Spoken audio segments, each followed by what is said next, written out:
Okay, hey everybody. We're going live today at Stand Up Surf Shop here in Western Australia. We've got Ollie O'Reilly from Starboard SUP joining us. He'll be jumping on in a second, and we're going to be taking a look at the Starboard Spice, the new surfboard from Starboard SUP. Hey Ollie, can you hear me? Yes, Just windy where you are. Where are you guys? We're at the head office here in Bangkok, so we've got the lake behind us. So we're in full swing, developing different boards at the moment. So yeah, we're full power. Trevor's with me here as well. Trevor was involved in a lot of the testing in Portugal and rode these boards a lot, so he can also share his feedback on how they felt. But how have you been? You've obviously been trying these boards now. How are they feeling to you? Yeah, well, the Spice, I've had a couple of surfs on it now, and the Spice sort of came into the range, and correct me on any of this, Ollie, but it came into the range to sit between the Starboard Wedge and the Pro to give us a little bit more versatility within the range for sort of surfers that were looking to progress their surfing but wanted a little bit more stability and sort of comfortable surf before jumping down onto the Pro. And so for me, it gave me everything that I needed. The extra width that these boards hold just gave me that stability when standing around. They paddle on really well. But the thing that amazed me about it is how quick they were. They allowed me to get down the line really well to make sections, and they cranked into the turns really well. So yeah, for me, it nailed that design brief. And I'd love to hear a little bit more about the thought process behind, that design. Yeah, well, that's a big thanks to you, actually. This whole design came about. Obviously, this was you had a lot of feedback to us on having something that was in between the wedge and, like you said, that was more forgiving than a Pro board, more user friendly and stable. So, like you said, that the Spice really fits in between the wedge range. It's more performance than a wedge, so it's, as you know, it's thinner in the nose and in the tail. The shape is quite unique, but it's more forgiving than the Pro board. So it's got a wider outline, and generally it'll be a little bit easier than riding the Pro. So some of the features that really sets the Spice apart from other boards in the range. If we look first of all at the outline of the board, so here we've got the 6.9, which is in front of us here. And so in the nose, you've got more width than the Pro board. So by having more width in the nose, you have more stability. You're going to find it that much easier getting into waves. Put your foot further forwards, and it's not going to be so kind of unstable, while the Pro is going to give you less swing weight in the nose. Then going down the middle, it's got fairly parallel midsection. And then as you come towards the tail of the board is where it kind of gets interesting, because you've got this slight wing tail which goes into the more pintail at the very tip. So the wing allows you to keep stability forwards, so having that stability standing kind of forwards of the fins. But when you step back of the board and you really put your foot on the kicker, you've got a narrower area, so it really drives very well off the bottom and gives you that maneuverability because you've got less area in the tail. So the wing really helps kind of maintain stability, but also gives you that response. So what we found for those maybe intermediates that's standing a little bit further forwards, you still can unlock that maneuverability and release. But those that have a bit more skill and experience can really step back and unlock even more performance when you get really to the tail. So the outline is a bit of a combination of Pro elements and also kind of a wedge with stability. Then if we look at the bottom of the board, this is where it really kind of gets different and interesting. The main feature on the bottom is the beveled rail. So if we put it on, maybe this board is easier to show because it's a bigger board. You can see that pretty much from the nose It's got a single concave, so as you come further here, as you get towards the fin, it feeds into more of a double concave and V. So the single concave generates that speed and lift, and then as you move further back, you're getting more drive and more maneuverability from the V tail. And so what the beveled rail does, there's three features really. The first is it gives you speed, because what you're feeling is a narrower area. And that's, again, one of the comments from everyone that's tried these boards. Despite them being fairly wide, like this is the 88 by 32, it feels like a more narrow board because of this beveled rail, because you're reducing the area of the board. So you're not touching the apex here. You're kind of 3 inches in. So you're able to generate a lot of speed, and with that you get maneuverability. The other benefit from the beveled rail is because it's got this angle, this dropped angle, it creates a more pinched rail. So when you're engaging the rail on the wave, you've got a thinner rail in general, which allows you to put less foot pressure. It's easier to generate those turns and really engage it on the wave face. So by having the more pinched thin rail here, it allows less effort to create those turns. And then the other thing, which I know Zane was really raving about when he first tried these boards, is because you've got this angle, when you do lean on rail, it rolls really easily. So when you're kind of wanting to climb the wave face or really kind of turn, having that roll just makes rail to rail turning really easy. And that was, again, one of the features that everyone that tried these boards really kind of said that they were so easy to turn and maneuver on the wave. And that's before you're even stepping back at the tail. So you have a lot of maneuverability from the mid point of the board, which is really key to generating speed and setting up for maneuvers. I also found, Ollie, that that's a really interesting point for people that are progressing in their SUP surfing, is that when we're first starting to progress, we're wanting to make turns from more of the mid board. And as we start to gain confidence, we're able to step back. And that's where this board is fantastic, because that extra width that it has before the wing and the tail allows you to progress back in stages. And then when you get off the tail, I just found it had loads of drive and just kept its speed through the turns. So it's kind of like that progression all the way through. Yeah, it goes really well for that. Yeah, and that, again, that combination with the more pin tail gives you that drive. So with the fin setups, we offer both. Well, it comes supplied as a quad, because when Trevor and I were testing these boards in Portugal, we were going back and forth, and then we tried the quad, and for us, we really felt it gave a lot more drive and speed. I know Zane and other riders, and I think yourself, you prefer the thruster, but again, you have that option. So depending on the wave conditions and the type of wave or your riding style, you have the 5-fin option to really kind of personalize what setup you prefer. And the other feature, which again was a comment from the brief, was in terms of the overall profile of the board. You can see as you're getting towards the nose, we've really thinned out the nose area, so the rail of the board helps reduce the swing weight. So by having a more kind of fine rail in the nose, you're able to maneuver the board and reduce that swing weight. And then when you come towards the tail, as again the rails get even thinner, when you do step back, you're putting less pressure to engage that rail. So by having that thinner rail, it's going to want to kind of lock in and bite that much earlier. And that's kind of what sets it apart from the wedge.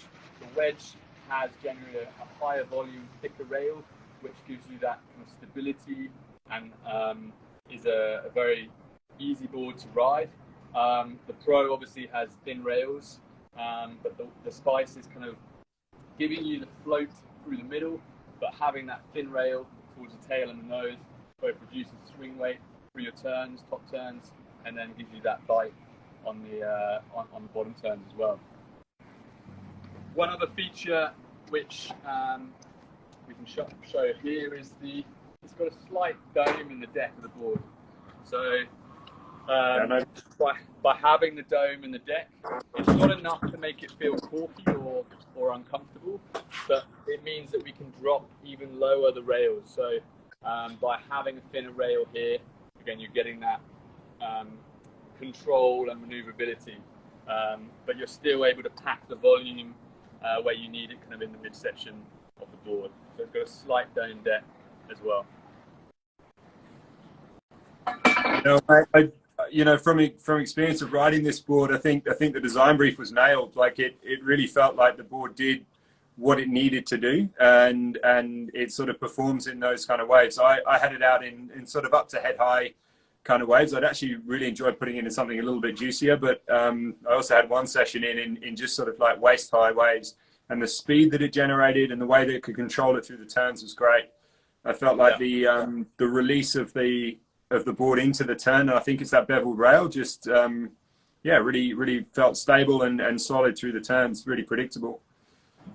Exactly, and again, when we were testing these boards in Portugal is a great kind of, it's got a lot of different conditions. So we surfed this in small kind of almost from lead kind of waist high, and then to some head high and even bigger, and it can handle pretty much all. I think the top guys, when it's really hollow, that's when you would look for the Pro board.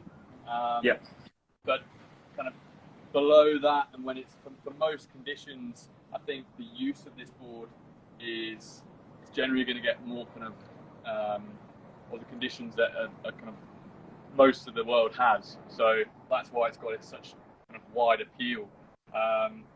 Actually, you'll see in the APP at the moment in the Canary Islands, Benoit was using his 6.9 Spice, and I know Zane won the Nationals in the US, and also competed in Puerto Rico on it. So these boards, they're starting from the 6.9, which is obviously the smallest at 79 litres, and then we've got sizes going up to 9.3 at 153 litres.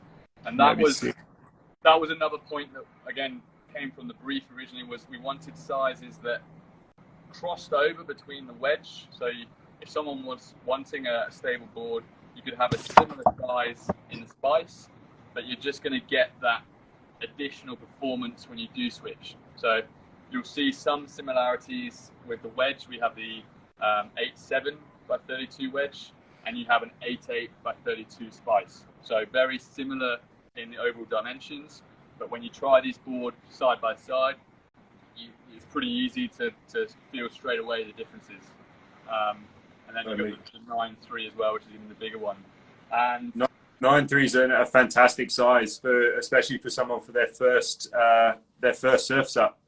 It actually holds that 153 litres of volume. It's nice and wide and stable, but yet it's still nice and nimble. So I think that's a really key size to unlocking this range. Yeah. Exactly. I think the three bigger ones from kind of 8.2. I know Trev again is a kind of skilled surfer, and he can rip on the 8.2, and I think you like that. I love the 8.2 actually, yeah. And actually the next size down as well, the 7.8. 7.11, sorry. Yeah. What did you love about the 8.2, Trev? What was it about the bigger size? Because I'm really interested in those sort of mid sizes. I feel like they're the boards to unlock in this range. What did you love about surfing the 8.2? What did it give you? I think the 8.2 is a great one because it's quite a big board for me. Like I used to surf from the 7.4 pros and stuff, but it's nice to just not have the struggles of a small board. Like it didn't sink. It was bigger. And I think that for me actually was the best board for quads overall in the testing. It really felt like what Ollie talked about before was that rolling. I never felt like I was going straight on the wave. Like it was always carving, rolling, super smooth. And I just felt like when you have that kind of rolling and you're on a roll there, then you kind of link up turns and sections super easy. Whereas like no longer are you thinking about speed and trying to generate it the whole time and pumping. You're just thinking about connecting the dots on the wave. And we had one sunset session in Portugal that was, I think, all-time surf for us. It was like, we couldn't believe it. We were screaming every wave and we had it all to ourselves. Yeah, I think it's that, as Trev says, it's that flow, the ease of flowing between kind of down the line sections and then setting up for kind of bottom and top turns.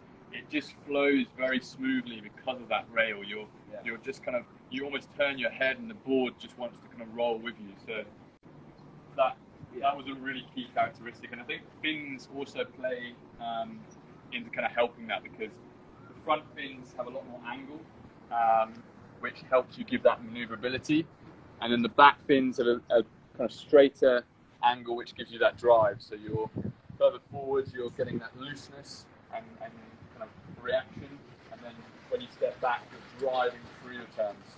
I think that's why we really like the quads as well, because it had such a steep bank on it. Yeah. In turns. Yeah. For me, it was a bit too slidey with thrusters, but the quads, especially on the wider boards, on the A2 was fantastic. Yeah. And the 8.8 was yeah. And so these boards, they come in two technologies, as you know. It's blue carbon, which is that kind of ultra lightweight, strong premium construction, and they come with the new carbon fins, which honestly, Trevor and I, we went to Bali together, and we went back and forth probably 4 times testing these fins, and we could not believe the difference a carbon fin makes in your performance. It really gives you a lot more drive off the bottom and just more hold and speed through your turns. And these are available as aftermarket as well. So if you did want to upgrade, then you can try these and really feel it for yourself. But it's a very noticeable difference having these carbon fins, and they're much lighter. So stiffer and lighter definitely helps with the performance. And then the limited series obviously is that more value price point. It's a great kind of look. If you can see it here, this is the one we got on screen, Ollie. So we got the limited here, which comes in. It's a real classic, timeless look that is just, you know, it's brilliant. Yeah, just looks cool. Price is great, and yeah, the performance of them is fantastic. Yeah, and they come with the Armour Core fins, which has been our kind of benchmark fin for so many years. It's just with these carbon fins, we we weren't really expecting such a difference, to be honest. Yeah. And I couldn't believe it. we were surprised when we really kind of found that. So it was so long. Always good to be pleasantly surprised, Ollie. I don't know what's going on here, but we're doing really good stuff out there. Are you still there? Well, still here, mate. Can you hear me? I'm having a bit of issue with the camera, but yeah. That's great. So just wondering if anyone's on the live has got any questions about the Spice. For me, this board jumps into the range for those that are looking to progress their SUP surfing, but just want something a little bit more stable, a little bit more manageable than the Pro. It's a really progressive board, and it's the kind of board that everyone should have in their quiver. Even if you have a Pro, you're still going to want to jump on this board for a lot of days. So yeah, if you happen to be in WA, we've got demos available, and yes, we got the limited series ones in the shop as well. So yeah, I think cool. You touched on it there. It's like both when Trevor and I kind of came back from that sunset session in Portugal, we all said that kind of as one board we would be happy. It really has a lot of range and appeal. It can handle different conditions. It's stable, yet has the performance. Sure, if you want to have the hollow and you want to go for the Pro boards, then yes, the Pro is going to kind of go to the next level. And if you're going from the wedge and you want to progress and have something that is going to kind of improve your surfing even further, then the Spice really is that in between. So yeah. We've had great feedback so far. I think more that people kind of try them and demo. You'll feel it for yourself. But again, the beveled rails, the outline, it kind of works together to create a feeling that and a ride that is different from anything we've had before. And they look cool. So yeah, that's the bonus as well. Yep. All right, thanks, Ollie. That's amazing. Thanks for taking the time to come through this board with us. It really, I think, has linked the range of Starboard SUPs together and has created a sort of like a real progression through the range. And yeah, I'm really excited to see how this board goes for us over time. And thanks for your time today. Really appreciate you jumping on with us.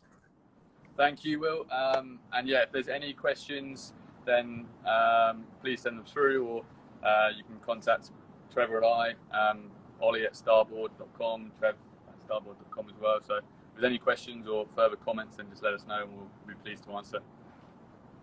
Thanks. Awesome, mate. And same, jump into the shop here in WA. Anyone that's got any questions, give us a call.